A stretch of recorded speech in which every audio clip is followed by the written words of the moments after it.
আসলে তাকদীরে বিশ্বাস একদিকে যেমন আমরা গুরুত্ব বুঝতে পারি না, আরেকদিকে এটা নিয়ে অনেক ভুল চিন্তা মানুষের ভিতরে আছে। ইসলামের তাকদীরে বিশ্বাস আর অন ইসলামী ভাগ্য দর্শন অনেক সময় এক করে ফেলি, খিচুড়ি করে গুলিয়ে ফেলা হয়। তাকদীর কথাটা কোরআনে বা কাদার, ইন্না কুল্লা শাইইন খালাকনাহু বিকাদার, আল্লাহ তাআলা প্রত্যেকটা জিনিস এটা নির্ধারিত নিয়মের সৃষ্টি করেছেন, পরিমাণে সৃষ্টি। তাকদীর অর্থ হলো ইমান বিল কাদারের অর্থ হলো যেটা বিশ্বাস করা আল্লাহ এই পৃথিবীর কোনো কিছুই অনিয়মে সৃষ্টি করেননি। চাঁদ, সূর্য, গ্রহ, নক্ষত্র, আমাদের সব কিছুই একটা নির্দিষ্ট নিয়মে তৈরি করেছেন। এই নিয়মে যেমন সূর্য ওঠা রয়েছে, এই নিয়মে যেন পানি উপরতে পড়া রয়েছে, এই নিয়মে বিষ খেলে মানুষ মারা যাবে রয়েছে, এসবই আল্লাহর তাকদীর। দ্বিতীয় আর একটা বিষয় হলো তাকদীরে বিশ্বাস যেটা কোরআন এবং সুন্নাহ বোঝায়, যে আল্লাহ তার এলেম অনাদি অনন্ত। তিনি তার অনাদি অনন্ত এলেমে সৃষ্টির আগে থেকেই জানেন কখন, কবে, কখন কোন জিনিসটা দুনিয়াতে আসবে, কে কি করবে। আল্লাহ তাআলা প্রতিটি মানুষকে তার স্বাধীন ইচ্ছা শক্তি দিয়ে সৃষ্টি করেছেন, এটা কোরআন বলেছে, ওয়াহাদাইনাহুন নাজদাইন। কিন্তু মানুষ তার এই স্বাধীন ইচ্ছা ব্যবহার করে কি করবে এটাও আল্লাহ জানেন। যেমন আমরা সহজে বুঝতে পারি, আল্লাহ তাআলা আবু বকর এবং আবু লাহাবকে সৃষ্টি করেছেন। আল্লাহ তাআলা দুজনকেই স্বাধীন ইচ্ছা শক্তি দিয়েছিলেন। আল্লাহ তাআলা জানতেন যে আবু বকর তার স্বাধীন ইচ্ছা শক্তি ব্যবহার করে এইটা এইটা করবে, আবু লাহাব তার স্বাধীন ইচ্ছা শক্তি ব্যবহার করে এইটা এইটা করবে। আল্লাহ চাইলে তাদের এই ইচ্ছা নিয়ন্ত্রণ করে রবটের মতো তাদের ইচ্ছা ঘুরিয়ে তাদেরকে অন্যমুখী করতে পারতেন। তবে আল্লাহ তাআলা সাধারণত সেটা করেন না। আল্লাহ মানুষের স্বাধীন ইচ্ছায় হস্তক্ষেপ করেন না, তিনি জানেন। তবে তিনি কোনো মানুষের খারাপ কর্ম বারবার বেছে নেওয়াতে অসন্তুষ্ট হয়ে তার প্রতি রহমত বন্ধ করে দিতে পারেন। মানুষের ভালো কর্মে মনের আবেগে ইচ্ছাশক্তিকে ভালো কাজে ব্যবহার করার কারণে তার প্রতি আরও দয়া করতে পারেন। তবে সাধারণভাবে আল্লাহ তাআলা মানুষের ইচ্ছাশক্তিতে হস্তক্ষেপ করেন না। আল্লাহ সবাইকে ইচ্ছাশক্তি দিয়ে সৃষ্টি করেছেন, কিন্তু আল্লাহ তাআলা জানেন যে কে কিভাবে তার ইচ্ছাশক্তি ব্যবহার করবে। এই আল্লাহর অনাদি অনন্ত ইলম আল্লাহর কাছে রয়েছে। আল্লাহর লাউহে মাহফুজে কিছু ইলম লেখা আছে, আল্লাহ কোনোটা মোছেন কোনোটা রাখেন। ইয়ামহুল্লাহু মা ইয়াশা ওয়া ইউসবিতু ওয়া ইনদাহু উম্মুল কিতাব। কিন্তু কি লেখা আছে কি আল্লাহ কিছুই আমাদেরকে জানান না। এই অর্থটা যদি একটু বলতেন। আল্লাহ তাআলা বলেছেন, আল্লাহ তাআলা যা ইচ্ছা মুছে ফেলেন এবং যা ইচ্ছা রেখে দেন, মূল কিতাবটা তার কাছেই রয়েছে। তাহলে তাকদীরে বিশ্বাস অর্থ আল্লাহ তাআলা প্রত্যেকটা মানুষকে তার স্বাধীন ইচ্ছা শক্তি সৃষ্টি করেছেন। এই মানুষটা তার স্বাধীন ইচ্ছাশক্তি ব্যবহার করে কি করবে এটা আল্লাহ তাআলা নিজে জানেন। আল্লাহ তাআলা সাধারণত মানুষের স্বাধীন ইচ্ছাশক্তিতে হস্তক্ষেপ করেন না, আল্লাহ ইচ্ছা করলে করতে পারেন। এটা হলো তাকদীরের বিশ্বাস। আর এই তাকদীরে বিশ্বাসের গুরুত্ব অপরিসীম, এটা কোনো ভাগ্য বিশ্বাস নয়। তাকদীরে বিশ্বাসকে বুঝতে হলে আমাদেরকে তাকদীরের যারা পূর্ণ বিশ্বাসী ছিলেন মুহাম্মদ রাসূলুল্লাহ সাল্লাল্লাহু আলাইহি ওয়াসাল্লাম এবং সাহাবীদের জীবনে যেতে হবে। তাকদীরে বিশ্বাসটা আপনাকে অসীম ক্ষমতা এনে দেয়। তার মানে আমার আল্লাহর হাতে সব কিছু, আমি আমার আল্লাহর নির্দেশিত কাজ করে যাব, কোনো হতাশা নেই, ভয় নেই, দুশ্চিন্তা নেই, আমি এগিয়ে যাব। একটা জিনিস লক্ষ্য করুন, রাসূলুল্লাহ সাল্লাল্লাহু আলাইহি ওয়াসাল্লামকে আল্লাহ আগে থেকেই জানিয়েছিলেন আপনাকে আমি বিজয় দেব। ইন্নাল্লাযী ফারাদা আলাইকাল কুরআন রাদুকা ইলা মাআদ, তাকে আল্লাহ বিজয় দেবেন আল্লাহ বলেছেন, ওয়াদা করেছেন। তাকদীরের কথা আল্লাহ বলে দিয়েছেন। কিন্তু যখন আল্লাহ হিজরতের হুকুম করলেন তখন আল্লাহ রাসূল সাল্লাল্লাহু আলাইহি ওয়াসাল্লাম বলেননি যে আল্লাহ বিজয় দেবে আমি হেঁটে হেঁটে চলে যাব, আল্লাহর উপর ভরসা করে হাঁটতে থাকবো, অথবা আমি কিছু না করে চুপ করে বসে থাকবো আর ভাগ্যে যা আছে হবে না। তিনি সেই রাতের গভীরে ঘর থেকে বেরিয়েছেন, আলী রাদিয়াল্লাহু তাআলাকে শুয়ে রেখেছেন। তিনি যে পথে মদিনায় দিতে ঠিক তার উল্টো পথে রাতের গভীরে যে সেই সাওর গুহায় উঠে রেখেছেন, সেই গুহায় উঠে 3 রাত থেকেছেন সেখানে। এইভাবে একজন মানুষের জন্য যত কিছু দুনিয়ার কৌশল অবলম্বন করা যায় প্রতিটি কৌশলই তিনি অবলম্বন করেছেন। তাহলে তাকদীরে বিশ্বাস কোথায়? আসুন দেখেন তাকদীরে বিশ্বাস কোথায়। যখন কাফেররা ওই পদ চিহ্ন খুঁজতে খুঁজতে সেই সাওর গুহার পাশে পৌঁছে গেল, চারিদিকে দেখতে লাগলো যে এই পর্যন্ত তো এসেছে, কোথায় গেল? রাসূলুল্লাহ সাল্লাল্লাহু আলাইহি ওয়াসাল্লাম, আমি সাওর গুহায় গেছি। সাওর গুহাটা এমন যে অনেকটা নিচু চালের মতো, আর মাটির থেকে উঠে উপরে যে বসা। তো এই দরজে যে ঢুকলে, অর্থাৎ এই গুহার মুখটা দিয়ে ঢুকলে ভিতর দিকে উঠে বসতে হয়। যারা বাইরে থাকে তারা মাটিতে মাথা না লাগালে ভিতরে কি আছে দেখতে পাবে না, কিন্তু ভিতরে যারা আছেন তারা খুব সহজেই বাইরের মানুষদের পা দেখতে পান। তো যখন বাইরে মানুষরা হেঁটে বেড়াচ্ছে কাফেররা অস্ত্র শস্ত্র নিয়ে, হয়তো আবু বকর রাদিয়াল্লাহু তাআলা আনহু বললেন যে ইয়া রাসূলুল্লাহ, এরা তো আমাদের কি উপায় হবে, আমাকে তো ধরে ফেললো। তখন রাসূলুল্লাহ সাল্লাল্লাহু আলাইহি ওয়াসাল্লাম কি বললেন, লা তাহজান ইন্নাল্লাহা মা'ানা, কোনো চিন্তা করো না, আল্লাহ আমাদের সাথে আছেন। এটা হলো তাকদীর বিশ্বাস। অর্থাৎ তাকদীরে বিশ্বাস আপনার হৃদয়কে সকল দুশ্চিন্তা থেকে মুক্ত করবে, যে আল্লাহর ফয়সালা যেটা, আমাকে আল্লাহ বলেছেন, আমি কাজ করেছি, আমি পড়ালেখা করেছি, চাকরি করেছি, ইন্টারভিউ দিয়েছি, আমি নদীতে ঝাঁপ দিয়েছি, আমি আল্লাহর নির্দেশ মতো সব করেছি, কিন্তু ফলাফল তো আল্লাহর হাতে, আল্লাহ জানেন। কাজে ওজন্য আমার কোনো দুশ্চিন্তা নেই, আল্লাহ রহমান রহিম আমার রব, তিনি যেটা করবেন সেটা হবে। তাহলে তাকদীরে বিশ্বাস আমাদেরকে সকল দুশ্চিন্তা থেকে মুক্ত করে, কর্মে উদ্দীপনা দেয়, সকল হতাশা থেকে মুক্ত করে। এটা হলো তাকদীর বিশ্বাস, কর্ম করতে উজ্জীবিত করে, হতাশা থেকে মুক্ত করে। আর যদি কেউ এই তাকদীরে বিশ্বাসকে ওই ভাগে যা আছে হবেই, করব না, এটা হলো মানে শয়তানের ওয়াসওয়াসা, কাফেররা এটা বলতো, কোরআনে বিভিন্ন জায়গায় আসছে। এটা হলো ইসলামী শরীয়তের সম্পূর্ণ ভুল ব্যাখ্যা। আল্লাহ বলছেন কর্ম করো, ভবিষ্যতের জন্য দুশ্চিন্তা করো না, আল্লাহ ফয়সালা দেবেন। আর আমি বলছি কর্ম করব না, আল্লাহর হিসাব নেবো, আল্লাহ কি লেখলো আগে দেখে নি। এটা সম্পূর্ণ অনইসলামী চিন্তা। মানে মানুষকে পরিপূর্ণ মানুষ করতে, মানুষকে সকল বাঁধনমুক্ত হয়ে পরিপূর্ণ শক্তি অর্জন করার জন্য এটা সবচেয়ে বড় লম্বন। আল্লাহ কোরআনকে বারবার লেখা, ইলা তাসাউ আলা মা ফাতাকুম ওয়ালা মা আসাবাকুম। মানুষ কোনো বিপদে ব্যতীত মানে হতাশ হবে না, কোনো প্রাপ্তিতে অহংকারী হবে না, কোনো প্রাপ্তিতে সীমালঙ্ঘন করবে না, কোনো দুর্ভাগ্যে হতাশ হয়ে আসবে না, বরং সে সবসময় কর্ম উদ্দীপনায় থাকবে যদি সত্যিকারের তাকদীরে বিশ্বাস হয়। আমি রাস্তা থেকে বেরিয়েছি, গাড়িতে আসছি, আমি আমার কর্মজে চলে যাচ্ছি, আমি কখনো দুশ্চিন্তা করছি না আমার গাড়ি নষ্ট হবে না হবে, এটা তো আল্লাহর ফয়সালা, আমি আমার কাজ করে চলেছি। আর তাকদীরে বিশ্বাসের সত্যিকারের প্রয়োগ রাসূলুল্লাহ সাল্লাল্লাহু আলাইহি ওয়াসাল্লাম একটা হাদিসে খুব সুন্দরভাবে শিখিয়েছেন। তাকদীরে বিশ্বাস কিন্তু কর্মের আগে নয়, কর্মের সাথে, কর্মের পরে।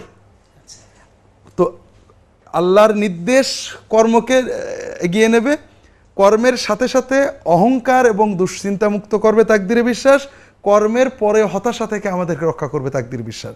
এটা রাসূলুল্লাহ সাল্লাল্লাহু আলাইহি ওয়াসাল্লাম একটা হাদিসে সুন্দর দিয়েছেন, বেশি বলার তো সময় হবে না। রাসূলুল্লাহ সাল্লাল্লাহু আলাইহি ওয়াসাল্লাম বলছেন, আল মুমিনুল কাওয়িয়্যু খায়রুন ওয়া আহাব্বু ইলাল্লাহি মিনাল মুমিনিদ দাঈফ। শক্তিশালী মুমিন আল্লাহ তাআলার কাছে দুর্বল মুমিনের চেয়ে বেশি ভালো, বেশি প্রিয়। লক্ষ্য করুন যে আল্লাহ রাসূল সাল্লাল্লাহু আলাইহি ওয়াসাল্লাম শক্তির কথা বলেছেন, শক্তির বিষয় ইমানের শক্তি, শরীরের শক্তি, মনের শক্তি, অর্থের শক্তি, টেকনোলজির শক্তি। যার শক্তি যত বেশি সে দুর্বলের চেয়ে আল্লাহর কাছে বেশি প্রিয় এবং বেশি ভালো। খায়রুন ও আহাব ওয়াফি কুল্লিন খায়র, তার মানে এই নয় শক্তি একটু কম আছে বলে ওই মোমেন খারাপ, তা নয়। যতক্ষণ ইমান আছে ওয়াফি কুল্লিন খায়র, দুর্বল এবং ভালো সকল মোমেনই আল্লাহর কাছে ভালো, তবে যে ব্যক্তি সবল শক্তিশালী সে আল্লাহর কাছে বেশি ভালো, বেশি প্রিয়। দুর্বল মুমিনের চেয়ে শক্তিশালী মুমিন আল্লাহ হ্যাঁ জি, সেই শক্তি দেহের হতে পারে, মনের হতে পারে, আত্মার হতে পারে, ইমানের হতে পারে, টেকনোলজির হতে পারে, জ্ঞানের হতে পারে, যে কোনো শক্তি দুর্বলতার চেয়ে ভালো। এরপরে শক্তির উদাহরণ দিয়েছেন রাসূলুল্লাহ সাল্লাল্লাহু আলাইহি ওয়াসাল্লাম, ইহরাস আলা মা ইয়ানফাউকা ওয়াস্তাইন বিল্লাহ। তোমার যেটা ভালো মনে করছো, তোমার জন্য কল্যাণকর, এটা অর্জনের জন্য প্রাণপণে চেষ্টা করো, একেবারে সাধ্যমতো চেষ্টা করো। তোমার জন্য কল্যাণকর যেটা, লেখা পড়া, শিক্ষা, কর্ম, চাকরি বাকরি, দিন দুনিয়ার যেটা তোমার জন্য ভালো মনে করো, এটার জন্য প্রাণপণে চেষ্টা করো। ওয়ালা ওয়াস্তাইন বিল্লাহ, এবং আল্লাহর কাছে সাহায্য চাও, আল্লাহর সাহায্য চাও, চেষ্টা করে যাও। ওয়ালা তাআজাজ, হতাশ হও না, কখনোই মনে করে না আমি পারবো না, অক্ষমতা প্রকাশ করো না, এগিয়ে যাও। তুমি সব করলে, এগিয়ে গেলে, সাধ্যমতো চেষ্টা করলে, ফাইন আসাবাকা শাইউন, তোমার আশার বিপরীত খারাপ ফল হয়ে গেল, তুমি ব্যর্থ হলে, ফালা তাকুলান্না লাউ, তখন তুমি বলো না যদি এইটা করতাম তাহলে হয়তো এইটা হতো, যদি এইটা না করতাম তাহলে হয়তো এইটা হতো, যদি এইটা করতাম তাহলে হয়তো ওইটা হতো। খবরদার অতীতকে নিয়ে হতাশ করো না, এখানে তাকদীর বিশ্বাস। তুমি কি বলবে, ফা ইন্না লাওয়ান তাফতাহু আবওয়াব আশ-শায়তান, তুমি যখনই অতীতকে নিয়ে হতাশা বোধ করবে, আফসোস করবে, এইটা করলে হয়তো এইটা হতো, ওইটা করলাম বলে বোধহয় এই ফলটা হলো, আহা যদি ওইটা না করতাম তাহলে হয়তো এইটা হতো না, এটা শুধু শয়তানের দরজা খুলে দেবে, শয়তান তোমার হৃদয় দখল করে নেবে, ওই আফসোস করতে করতে বাকি জীবন চলে যাবে, তোমার জীবনটা আফসোসেই ভরে যাবে, তুমি কোনো আর প্রোডাক্ট করতে পারবে না। না, তোমার শয়তান তোমার কল্প দখল কেনে। শয়তানের দখল মানেই হতাশা, দুশ্চিন্তা, উদ্দীপনা শেষ করে দেওয়া, আল্লাহর রহমত থেকে নিরাশ হওয়া। তুমি কি করবে? ওয়ালাকিন কুল কাদারুল্লাহি ওয়া মা শাআ ফাআল। তুমি কি বলবে? এখানে তকদির, আল্লাহর তকদির, আল্লাহর ফয়সালা, আল্লাহ যেটা করেছেন আলহামদুলিল্লাহ, আল্লাহর মর্জি মতোই হয়েছে, আমি রাজি আছি, আমি পরেরটা করতে চেষ্টা করব। এইটা হলো তকদির বিশ্বাস। তকদিরে বিশ্বাস আমাদের বিপদে আপদে হতাশা থেকে রক্ষা করে, দুশ্চিন্তা থেকে, কর্মের সময় দুশ্চিন্তা। আমরা অনেকেই হবে, এটা কি হবে, এত কিছু করলাম, আসলে কি হবে।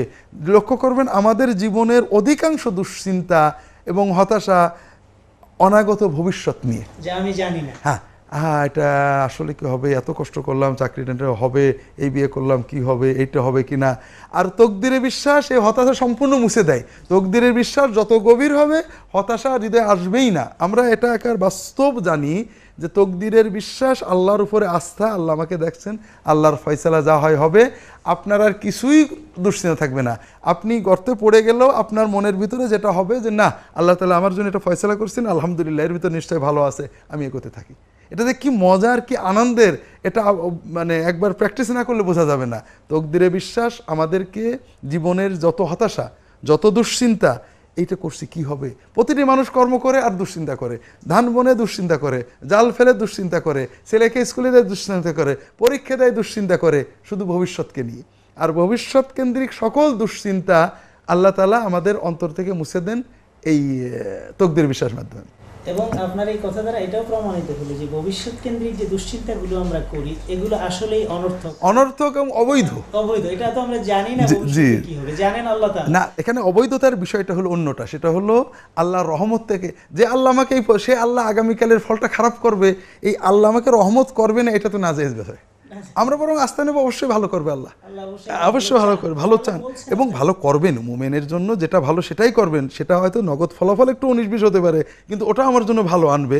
দ্বিতীয় আর একটা বিষয়, সেটা হলো তকদিরে বিশ্বাস যেমন আমাদেরকে হতাশা থেকে সম্পূর্ণ মুক্ত করে, আগত জন্য দুশ্চিন্তা মুক্ত করে, ফল ঘটে যাওয়ার পরে অতীতকে নিয়ে আফসোস থেকে মুক্ত করে, আবার যদি প্রাপ্তি হয় প্রাপ্তির অহংকার থেকে বাঁচাই। আমরা অনেক সময় আমাদের খুলিকাল ইনসানু আজুলান, হ্যাঁ, আর কি ইন্নাল ইনসানা খুলিকা হালুআন ইযা মাসসাহু শাররু জাজুআন ইযা মাসসাহুল খায়রু মানুআন।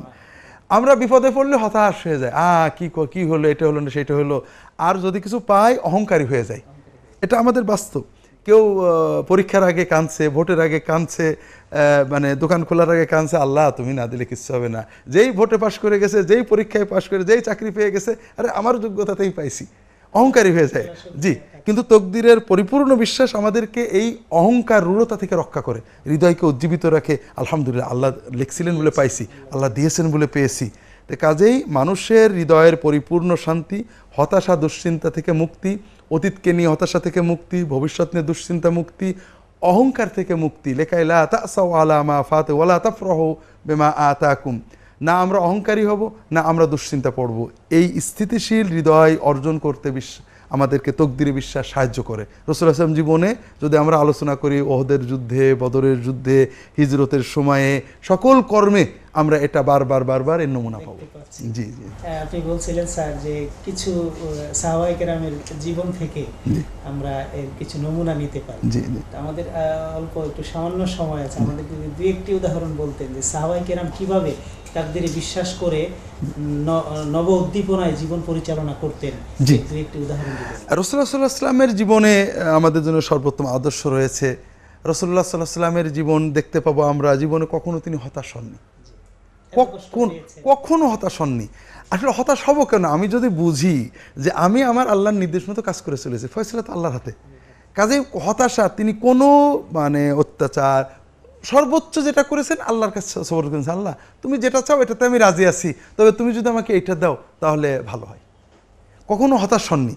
ওহদের যুদ্ধে, বদরের যুদ্ধে 300 সৈন্যকে নিয়ে 1000 সৈন্যের বিরুদ্ধে তারা আসছে মদিনা আক্রমণ করতে, মদিনার দ্বার প্রান্তে পৌঁছে গেছে। অনেকে মনে করে রাসূল সাল্লাল্লাহু আলাইহি ওয়াসাল্লাম মক্কা লোকদের যুদ্ধ করতে গেছিলেন, আর মক্কাবাসীরা মদিনার দ্বার প্রান্তে পৌঁছে গেছে যুদ্ধ করতে, মাত্র 300, ওদিকটা অনেক দূরে চলে এসেছে।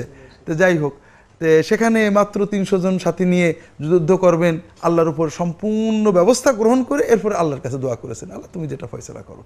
তো এইভাবে আমরা সাহাবীদের জীবনে এরকম রয়েছে, হয়তো আবু বকর রাদিয়াল্লাহু তাআলা, ওমর রাদিয়াল্লাহু তাআলার জীবনে প্রত্যেকে মানে কখনোই ফলাফলের জন্য হতাশ হননি। এটা আরও বিস্তারিত বলতে গেলে অনেক সময়ের প্রয়োজন। আমাদের যদি সত্যিকারের তকদির বিশ্বাস অর্জন করতে হয়, রাসূলুল্লাহ সাল্লাল্লাহু আলাইহি ওয়াসাল্লাম, সাহাবীগণ যারা পরিপূর্ণ তকদির বিশ্বাস করতেন তাদের জীবনীটা পর্যালোচনা করতে হবে।